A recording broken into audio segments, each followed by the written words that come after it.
August 1945. A basement cell in Osaka, Japan. Marcus McDilda knelt on a cold concrete floor, his hands tied behind his back. Blood ran slowly from a cut along his jaw and dripped onto the gray stone beneath him. His flight suit was torn and stiff with oil from the wreckage of his aircraft. The room was barely large enough for 3 men to stand comfortably. A single light bulb hung from a frayed wire overhead, casting a dull yellow circle across the floor where McDilda knelt. The walls were damp. The air smelled of mildew, sweat, and something metallic that might have been old blood. In front of him stood a Japanese officer. The officer held a sword. The blade caught the light as he slowly raised it above his shoulder. The interrogation had already failed once. Marcus McDilda had told the truth. It had not helped. He was a fighter pilot. He knew nothing about atomic weapons. But the officer did not believe him. 3 days earlier, the city of Hiroshima had vanished in a single flash of light. Tens of thousands of people were dead. The Japanese military command was desperate to understand what had happened. And now an American pilot had fallen into their hands. Somewhere in the chain of command, someone had decided that this pilot must know something. So they asked questions. At first the questions had been simple. Name, rank, unit, aircraft type. Marcus McDilda answered calmly. First Lieutenant Marcus McDilda, United States Army Air Forces. But soon the questions changed. What do you know about the bomb? Where are the others? How many more cities will be destroyed? McDilda told them the truth. He knew nothing. He was a P-51 Mustang fighter pilot. He flew escort missions for B-29 bombers. He strafed airfields and shipping. No one had ever briefed him about atomic weapons. The interrogators did not believe him. Now the officer in the basement cell had stopped asking questions. He was deciding something.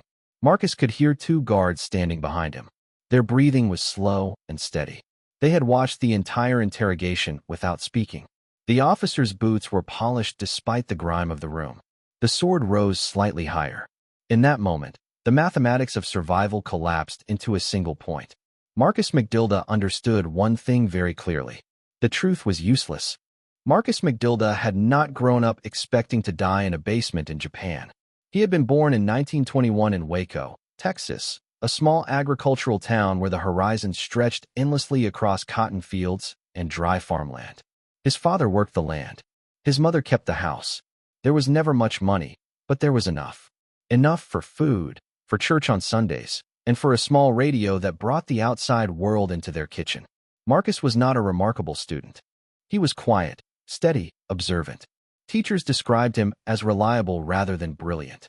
He graduated high school in 1939, the same year Germany invaded Poland. War was beginning on the other side of the world. In Texas, it still felt distant. Marcus took odd jobs around town, repairing fences, loading trucks, helping farmers during harvest season. Then Pearl Harbor happened. Suddenly, the war was no longer distant. Marcus enlisted within weeks, not out of dramatic patriotism, not because he wanted adventure, simply because he understood something practical. The war was coming whether he volunteered or not. If he had to fight, he preferred to do it in the air. The Army Air Forces were expanding faster than any branch of the military. Pilots were needed by the thousands. Marcus passed the aptitude tests and was placed into fighter pilot training. His journey began in Texas, flying the slow and forgiving PT-17 Stearman biplane. From there, he moved to Arizona, where he trained in the heavier BT-13 Valiant. Finally, he reached advanced training in California, learning to handle the powerful AT-6 Texan. Each aircraft was faster. Each was less forgiving. Each taught the same lesson. The line between controlled flight and disaster was razor thin.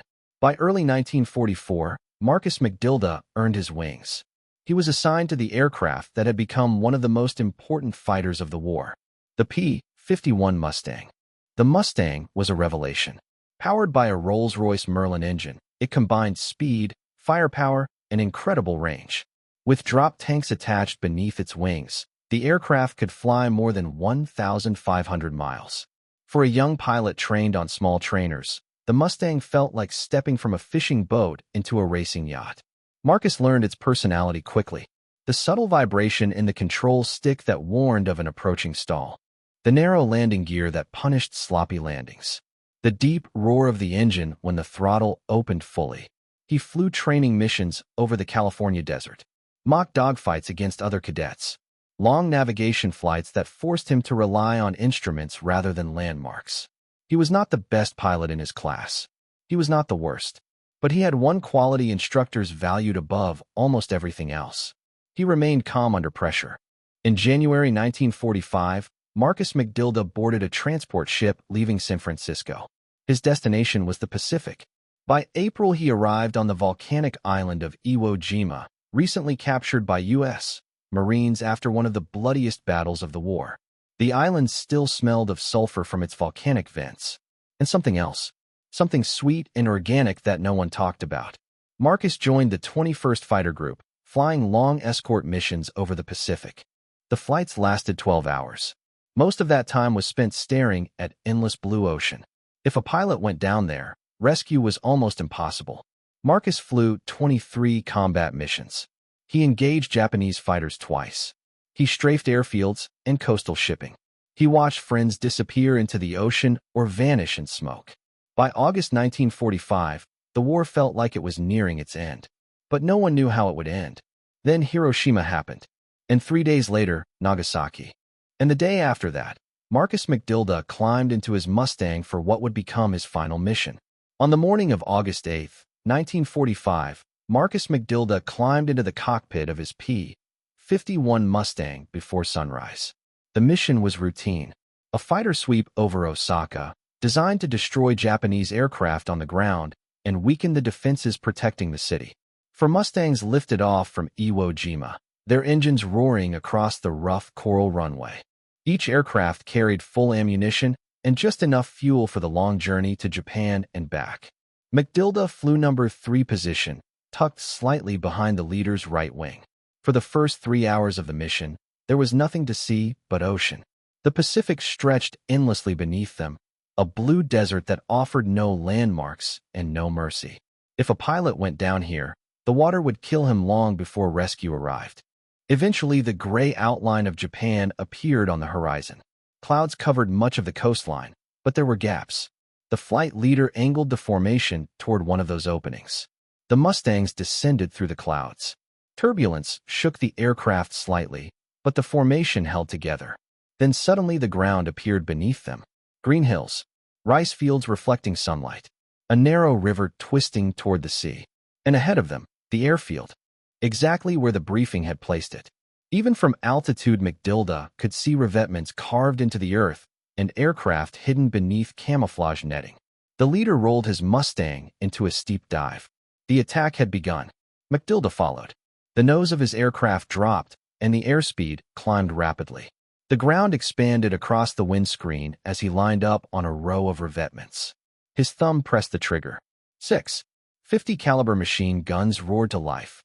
The Mustang vibrated as tracers streaked downward, tearing into the airfield below. Dirt exploded across the runway. Then something larger detonated.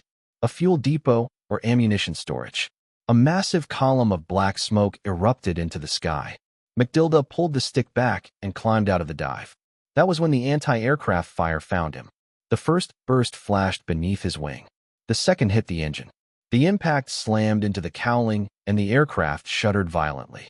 Oil sprayed across the windscreen, instantly covering most of the glass in a dark film.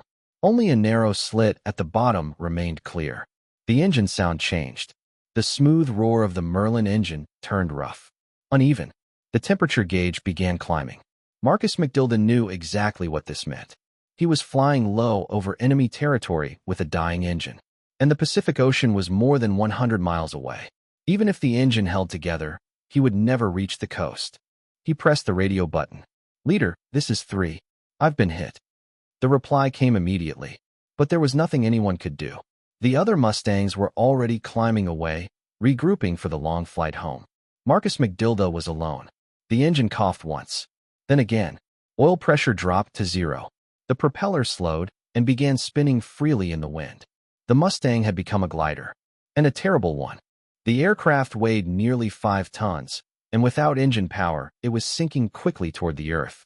McDilda searched desperately for somewhere to land. Then he saw it. A field, relatively flat, trees on one side, a stone wall on the other. Not ideal, but it was the only chance he had. He lowered the landing gear. Miraculously, the hydraulics still worked. The wheels locked into place. The ground rushed upward. He held the nose high, bleeding off speed. Then the Mustang hit. Hard. The landing gear slammed into the earth and bounced violently. One wheel sank into soft soil. The aircraft slewed sideways. The wing struck the ground. The Mustang spun across the field, tearing itself apart as metal panels ripped loose and debris scattered across the dirt. McDilda slammed against his harness. Then everything stopped. Silence. For a moment he simply sat there, stunned. He was alive. But within minutes people began arriving. First farmers from nearby fields. Then soldiers. His leg was injured, possibly broken.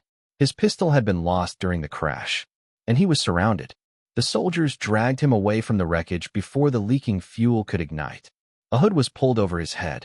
Darkness swallowed the world. For the next 2 days, Marcus McDilda would not see daylight. When the hood was finally removed, he found himself in a basement cell in Osaka. And waiting for him there was a Japanese officer holding a sword. The basement cell in Osaka was barely large enough for the men inside it. Marcus McDilda knelt on the concrete floor beneath a single dim light bulb. The hood had been removed from his head only minutes earlier, and his eyes were still adjusting to the weak yellow glow that filled the room. Across from him stood the Japanese officer. The man was older than the guards, his posture rigid, his uniform immaculate despite the chaos of the war raging beyond the walls of the building. A sword hung at his side. 2 soldiers stood behind McDilda, silent and watchful. The officer began speaking in careful English. The questions were the same ones Marcus had already answered during the first interrogation. What do you know about the atomic bomb? When will the next one be dropped? How many bombs does America possess? Marcus gave the same answer he had given before. I don't know anything. The officer's face did not change. He asked the questions again. Marcus repeated the truth. He was a fighter pilot, not a scientist. He had flown escort missions over Japan. No one had told him anything about atomic weapons. The officer listened without expression. Then he slowly drew his sword. The steel blade slid from the scabbard with a sharp metallic whisper that echoed in the small room. Marcus felt the air change. The officer spoke again, this time more quietly. You will answer truthfully. Marcus swallowed. I am telling the truth. The officer stepped closer. The sword lifted slightly. At that moment Marcus McDilda understood something with absolute clarity. The truth was not going to save him. The Japanese officers believed that every American pilot must know something about the atomic bomb. They could not imagine a weapon of such power being kept secret from the men fighting the war. To them, Marcus McDilda was lying. And if he continued telling the truth, the interrogation would end with the sword. For a brief moment his mind went completely blank. Then instinct took over. If the truth could not save him, perhaps a lie could. Marcus McDilda began speaking again. This time his voice sounded different. Slower. More deliberate. As if he were recalling information from memory. Yes, he said quietly. I know about the bomb. The officer froze. The sword stopped moving. Marcus felt every pair of eyes in the room lock onto him. He continued. The atomic bomb is a new weapon. It uses the power inside atoms. The words came from scraps of half-remembered science lessons, pieces of articles he had once read in magazines, fragments of conversations heard years earlier. He spoke carefully, choosing phrases that sounded technical even if he barely understood them himself. The bomb uses uranium, a special material. Explosives compress it until the atoms split. None of this was entirely accurate, but it sounded convincing. The officer lowered the sword slightly. How many bombs? The officer asked. Marcus hesitated for just a moment, as if calculating. 100. The number came out of nowhere, but it felt believable. The United States was a massive industrial power. If they had built one bomb, surely they could build many more. The officer's eyes narrowed. Where will they be used? Marcus forced himself to remain calm. The next bombs will fall on Tokyo and Kyoto, he said. In reality, Kyoto had been removed from the American target list months earlier. Marcus did not know that. He was simply inventing the most important cities he could think of. The officer asked more questions. How powerful is the bomb? Marcus thought about the destruction of Hiroshima that everyone had been talking about. 20,000 tons of TNT, he said. Again, the number was remarkably close to the real yield of the Hiroshima bomb. How long will the radiation last? Marcus guessed again. Years. The room fell silent. Marcus had no idea whether the officer believed him, but he kept speaking, explaining the weapon in confident detail, building the story piece by piece as if he had been part of the secret program himself. Inside, he felt certain he was moments away from being exposed. But the officer was listening, carefully, and slowly, the sword began to lower. The interrogation continued for nearly an hour. But the dynamic had changed. Marcus McDilda was no longer being questioned as a prisoner who might be executed. He had become something else, a source of intelligence. When the session finally ended, the officer slid the sword back into its scabbard. Marcus was taken back to his cell, not to an execution yard. A guard brought him a small bowl of rice and a cup of water. It was the first food he had received in hours. Marcus lay on the concrete floor that night, staring into the darkness. Sleep never came. He replayed every word he had said. Had he contradicted himself? Would the Japanese compare his story with information from other prisoners? Would someone discover the truth? He had bought himself time, but he had no idea how much. What Marcus McDilda did not know was that the information he had invented was already moving upward through the Japanese military command. Within hours, reports describing his claims were being sent toward Tokyo. And in the final days of the war, those lies would land in the middle of one of the most important decisions in modern history. Marcus McDilda did not know what happened to his words after the interrogation ended. From his perspective, the world shrank again to the size of a prison cell. Concrete floor, damp walls, a thin blanket, occasional footsteps in the hallway outside. But the story he had invented in that basement room did not stay there. Within hours, the report from Osaka moved through the Japanese military intelligence system. Officers compiled the statements, translated them, and forwarded them to higher command. The document contained several alarming claims. The United States supposedly possessed 100 atomic bombs. More cities were already targeted. Tokyo, Kyoto, perhaps others.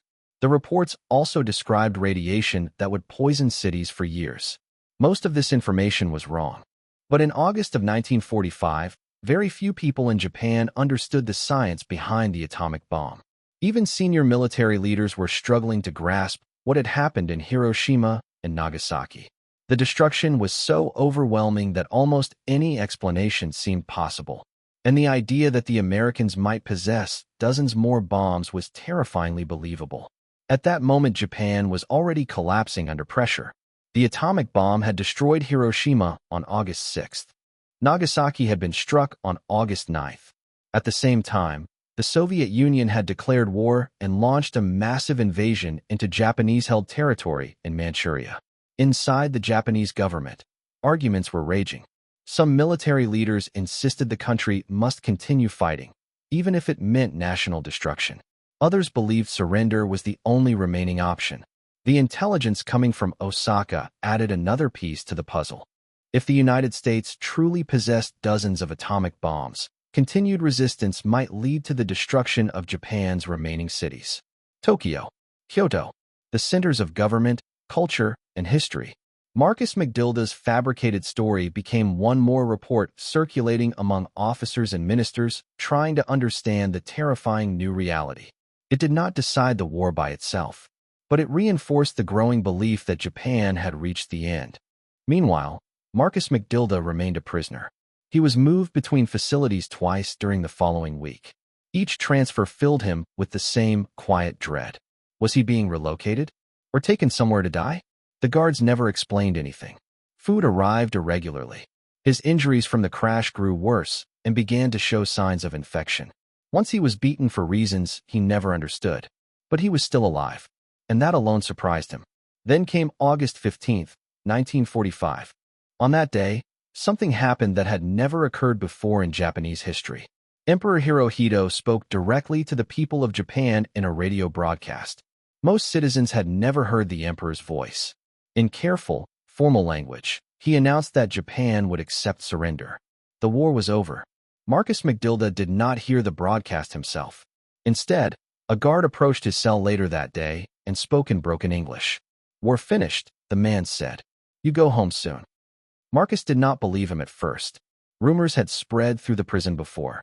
Most of them had been false. But this time the guard was telling the truth. 3 weeks later, American forces arrived. The liberation was almost anticlimactic. Marcus and several other prisoners were loaded onto a truck and driven to a nearby airfield. From there, they were flown out to a hospital ship waiting offshore. For the first time since his capture, doctors examined his injuries properly. Food arrived regularly. Clean clothes replaced the oil-stained flight suit he had worn since the crash. Then the intelligence officers arrived. They wanted to hear everything. The debriefing officers had already seen the Japanese interrogation reports. They knew that Marcus McDilda had supposedly described the atomic bomb in remarkable detail. What confused them was one simple fact. Marcus McDilda was a fighter pilot. He had never been involved in the Manhattan Project. He had never been briefed on the weapon. So they asked him a simple question. How did you know all that information? Marcus gave them the only answer he could. I didn't. The officers stared at him. Marcus explained the entire story. The basement cell. The officer with the sword. The moment he realized the truth would not save him. And the lie he had invented to survive. He told them he had guessed everything. The science. The number of bombs. The future targets. All of it. The intelligence officers asked him to repeat the story several times. They wanted to be certain they understood. When they realized he was telling the truth, they were stunned. Marcus McDilda had convinced Japanese intelligence officers that he possessed detailed knowledge of the atomic bomb, without knowing anything about it himself. There were no medals for what he had done. The military had no category for creative deception under threat of execution. So Marcus McDilda's story quietly disappeared into intelligence files.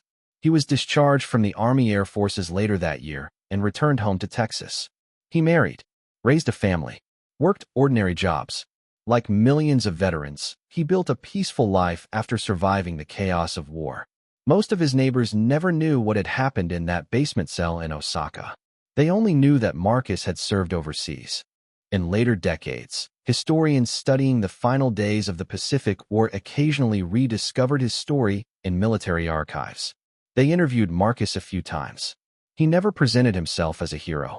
He simply explained what had happened. He had been a prisoner. The truth would not save him. So he invented a story. And the story worked. Marcus McDilda died in 1998, in the same state where he had been born. His obituary mentioned his military service, but said nothing about the interrogation in Osaka. Nothing about the sword.